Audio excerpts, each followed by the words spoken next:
Tout est politique, bienvenue sur i24 News. Le rassemblement ou l'isolement, maintenant que Nicolas Sarkozy a pris la tête de l'UMP avec un score qui est loin d'être triomphal, il est condamné à rassembler, non seulement au sein de son propre parti, mais aussi l'ensemble de la droite. Mickaël Darmon, bonjour. Bonjour. Ça va pas être simple. Et au rassemblement, il faut rajouter le ralentissement. On consulte, on prend son temps.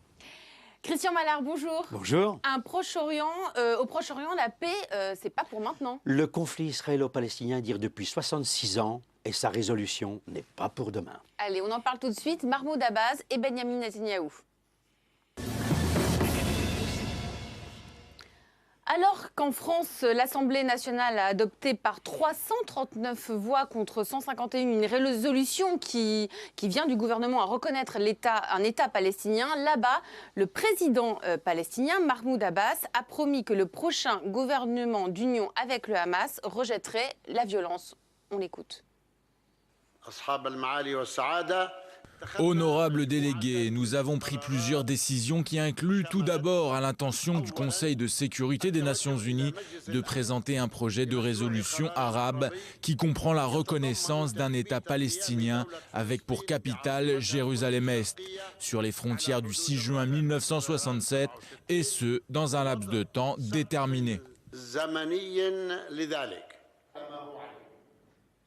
Christian, c'est envisageable tout ce que raconte Mahmoud Abbas là ? Vous savez, Mahmoud Abbas fait beaucoup de surenchères pour asseoir une sorte de légitimité face au Hamas, puisque c'est quand même le Hamas, qu'on le veuille ou non, le patron des Palestiniens.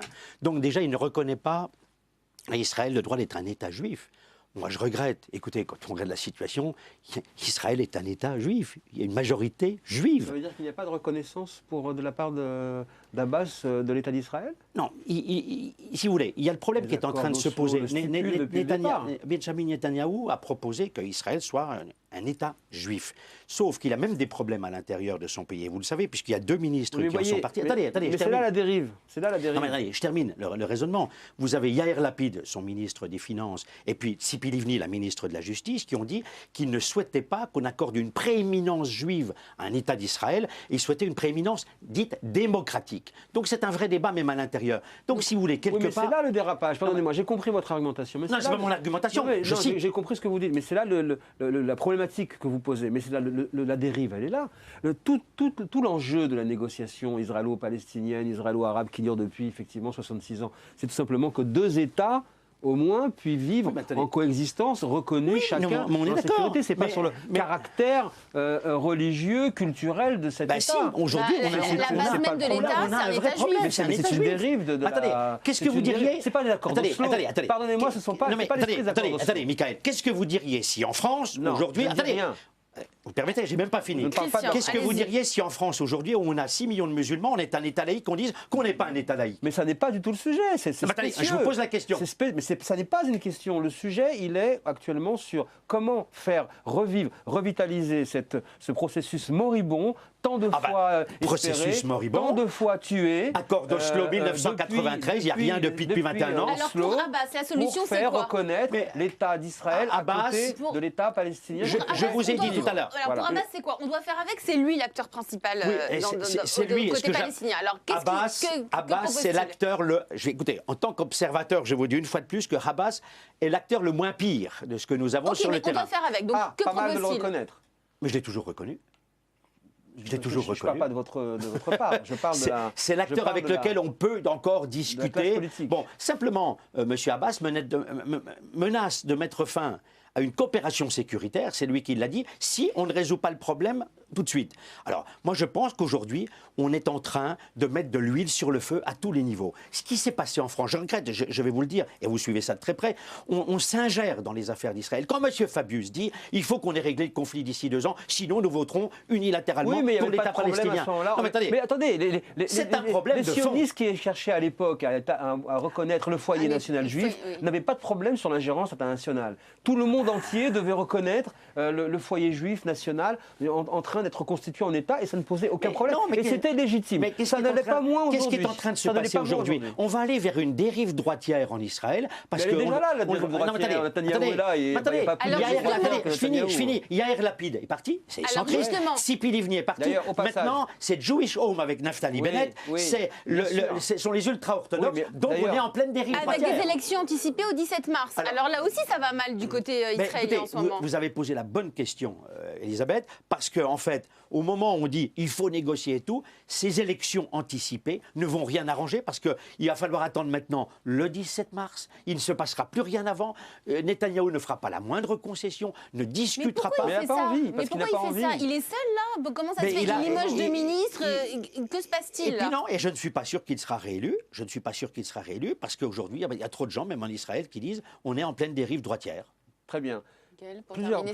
Plusieurs choses qui sont intéressantes. D'abord, à la seconde même où le Parlement français a voté sa résolution, la réponse de Netanyahou était de virer les deux ministres centristes et de provoquer des élections anticipées. En clair, il se fout complètement de ce qui s'est passé à Paris et quelque part, il a un peu raison. Il a raison. Parce que quel poids J'essaye de terminer. Il a un peu raison parce qu'effectivement, on est dans une logique de légitimité diplomatique de la part de l'État palestinien et ça ne concerne pas de manière officielle, on va dire, l'État d'Israël, de ce point de vue-là. La deuxième chose, c'est qu'il faut remettre un petit peu aussi les paradoxes, je dirais, à l'endroit. Il faut aussi se rappeler, et là je parle en ce qui concerne la politique française, personne ne l'a rappelé pendant ce débat, la gauche a porté cette résolution à droite, on a refusé de la reconnaître.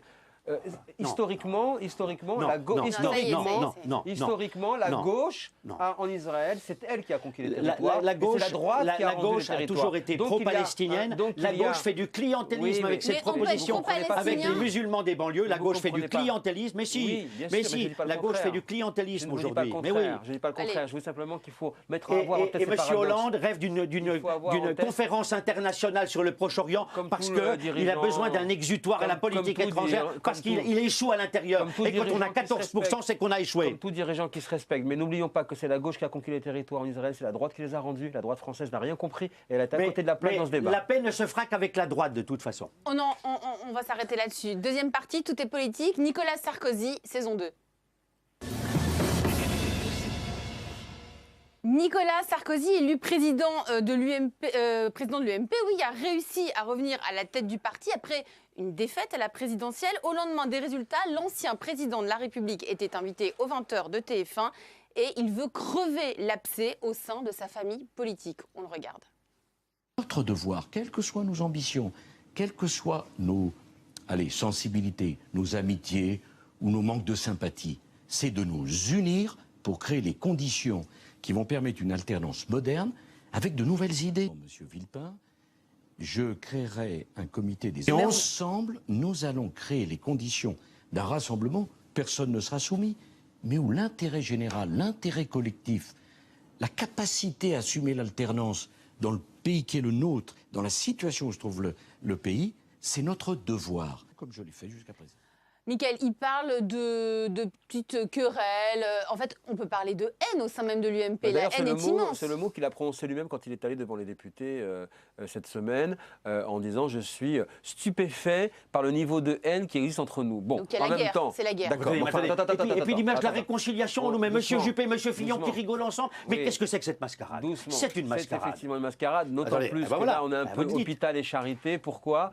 C'est l'hôpital qui se moque de la charité, parce que s'il y en a comme un qui a cartonner tout le monde en permanence, dont le jeu favori est de donner des petites phrases d'épique et des méchancetés les uns sur les autres, c'est bien Nicolas Sarkozy. Et Juppé, c'est bien Nicolas Sarkozy, celui qui n'a pas fait de déplacement avec un président ou ancien président où il a assisté à la manière dont les gens étaient notés en ligne pour le moins et puis après dans d'autres conclaves étaient beaucoup plus arrangés. Il y a même un livre entier qui a été fait là-dessus d'ailleurs sur toutes les méchancetés que Nicolas Sarkozy dit depuis 2 ans et sur les uns et les autres à droite, Ce qui n'est bien pas le cas de entendu, Juppé. il est bienvenu. Voilà, Il est bienvenu. Non, c'est pas le cas de Juppé. Si, attendez, C'est pas le cas de Juppé, quand vous c'est entendez, pas le cas de attendez, Juppé. Michael, quand vous entendez Non, M. Juppé, je suis au moment de désolé, l'élection, je ne de défends M. pas Alain Sarkozy Juppé. qui dit Abemous Papam, et Oui, puis je mais ne veux pas c'est- faire partie non, mais- d'un comité Naphtaline avec Oui, des anciens le ministres. comité Naphtaline, Si c'est pas c'est un- drôle, ça, D'abord, attendez, le franchement. comité Naphtaline, déjà, c'était c'est pour le vraiment moins... Naphtaline, oui. Oui, c'était pour le moins Avec assez les vrai. raffarinades et tout ça, C'était pour attendez. le moins assez vrai. En même temps, ça se faisait devant une caméra. Ça n'a rien à voir avec tout ce qui avait été distillé. Mais c'est pas le sujet.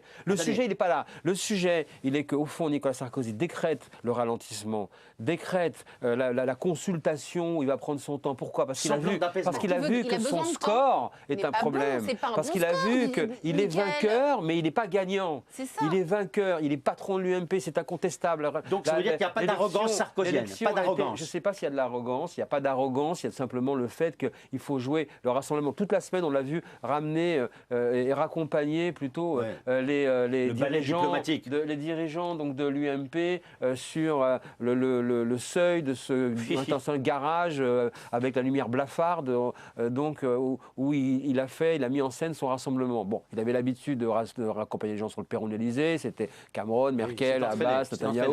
Il s'est déjà entraîné un peu avant. Maintenant, il peut raccompagner sans coup férir et sans se tromper Raffarin, Juppé, Bertrand, Vous avez entendu, monsieur Fillon, Raffarin, les déclarations de monsieur avec Raffarin une gestuelle vachement intéressante d'ailleurs. crédible. Mais lui, il prône le rassemblement avec tous ces gens-là. Est-ce que tous ces gens ont envie d'être réunis autour de Nicolas Sarkozy? Pas du tout, puisque tout le monde prépare Voilà. la primaire.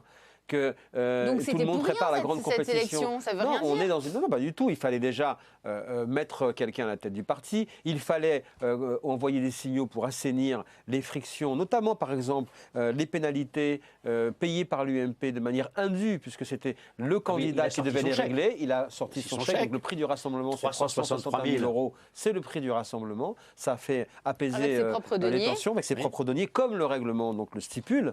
Et ça n'avait pas été fait comme ça, ce qui montre d'ailleurs que, évidemment, il devait le faire depuis plus longtemps que ça. Simplement, l'UMP avait des pratiques. Est-ce que la primaire, politiques, franchement, est-ce à que la primaire, l'ancienne. vous pensez un seul instant que la primaire peut se dérouler dans des conditions sérieuses? Il Il a faut nommé, je crois, l'espérer. M. Solaire, Il faut qui est un l'espérer. proche de M. Le Maire. Oui, on voit bien et que- bon, a on voit encore du bien qu'il y a temps, aussi. c'est est-ce que c'est pour une façon de 2016. donner des gages?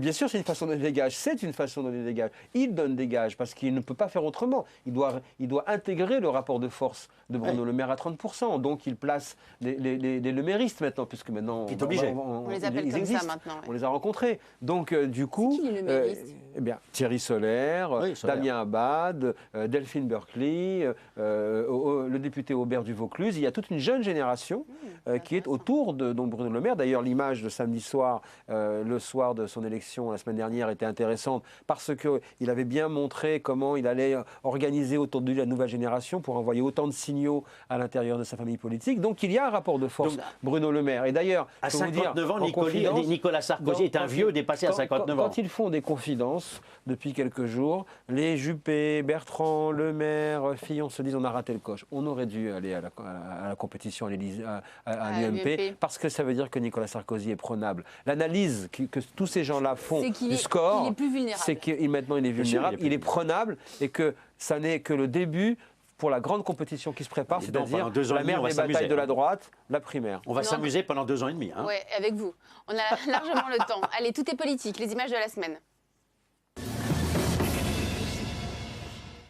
Christian, votre image de la semaine, c'est une femme. Oui. Enfin, c'est Enfin. Michaël Jean. Une femme, enfin. Racontez-nous. Elle n'est est canadienne. Cette fois-ci, On va la elle n'est voir sur pas, nos elle n'est pas écrans. africaine, parce qu'on avait quand même une habitude à Alors tout. d'abord, ces qui sommets. est-ce? C'est Alors, la nouvelle secrétaire générale du sommet de la l'Organisation francophonie. internationale de la francophonie. Voilà. Jusqu'à présent, on n'avait que des présidents africains. On avait Abdou Diouf qu'on a eu pendant 12 ans. Et enfin, on a cette femme. C'est très Ça a, dur. ça a été très dur, hein, parce qu'on est arrivé jusqu'au bout pour la nommer. 35 chefs d'État, Ouais. de gouvernement, dont François Hollande. Dont François Hollande. Alors, c'est une haïtienne, fille descendante d'esclaves, naturalisée canadienne, qui a été gouverneur général du Québec.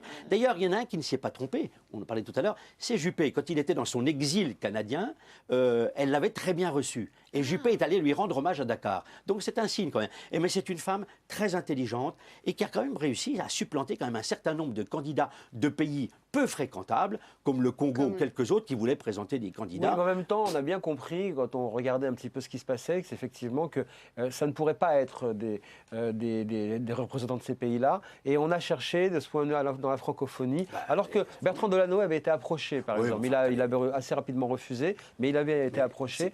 On a cherché, effectivement, cette Canadienne, dont on a bien évidemment mis en avant donc les origines haïtiennes, parce qu'il n'était pas question. Et son histoire. Son histoire, bien sûr. Donc le storytelling est bien passé. C'est une belle success story. Parce que, bien entendu, mais parce qu'il n'était pas question surtout que prenne à la tête de la francophonie, aille à la tête de la francophonie, un pays occidental comme Québec ou la France. On n'a pas reconduit les présidents africains. Il fallait absolument montrer qu'on n'est plus dans l'ère il y avait une mafia, je m'excuse de dire ça comme ça. Il y avait une mafia africaine. Il y avait une mafia africaine. Il y avait une mafia africaine post-colonialiste. On y a mis fin. On a mis cette femme. Et moi, je dis bravo, Michaël Jean. Une femme, le renouveau avec Michaël Jean. Au moment où on dit que c'est l'explosion du continent africain, eh bien, à la tête de la francophonie, c'est une haïtienne. Alors, Michaël, on reste dans les paradoxes, puisque vous avez choisi comme image de la semaine Meyer Habib, le député qui représente les Français établis en Israël. On le regarde d'abord, c'était lors du vote de la résolution pour un État palestinien à l'Assemblée nationale. Le débat, lors du débat. Israël n'est pas un État raciste. Il n'y a pas d'apartheid. Mettez-vous ça dans la tête. Alors là, c'est Gilbert Collard du Front National qui parlait. Alors que l'on comprenne bien ce qui se passe, d'accord. Vous avez Gilbert Collard, député du Front National, donc présidé par Marine Le Pen, qui est à la tribune et qui martèle avec force devant l'hémicycle comble, comme vous avez vu, Israël n'est pas un État raciste, Israël n'est pas un État apartheid. Est-ce que ça n'engage que lui? Non, mais ça, d'abord, c'est pas le débat, c'est également. Parce que Marine Le Pen pense la même chose. Ce que pense Marine Le Pen. Ce qu'elle m'a confié il y a quelques jours en disant nous allons défendre cette thèse-là. Donc ça, c'est la thèse du parti. Et qui applaudit Meyer Habib, meilleur ami de Benjamin Netanyahou, député des Français d'étrangers, membre de l'UDI, dont la circonscription est également Israël et la Turquie. Donc c'est un vote qui a rassemblé des. Ça veut dire que lorsque vous voulez importer le débat israélo-palestinien en France, attention, explosion de toutes les lignes politiques. Parce qu'en fait, c'est le révélateur de ce qui se passe en ce moment dans la classe politique française, avec des déplacements de lignes, avec effectivement une droite française qui ne comprend pas la logique historique, avec la gauche qui effectivement cherche à se raccrocher à un certain électorat, et le Front National qui tout d'un coup se raccroche à l'électorat juif. Merci Michaël Darmon, merci messieurs, on vous reste avec nous et juste après les infos, nous serons avec notre invité Rama Yad.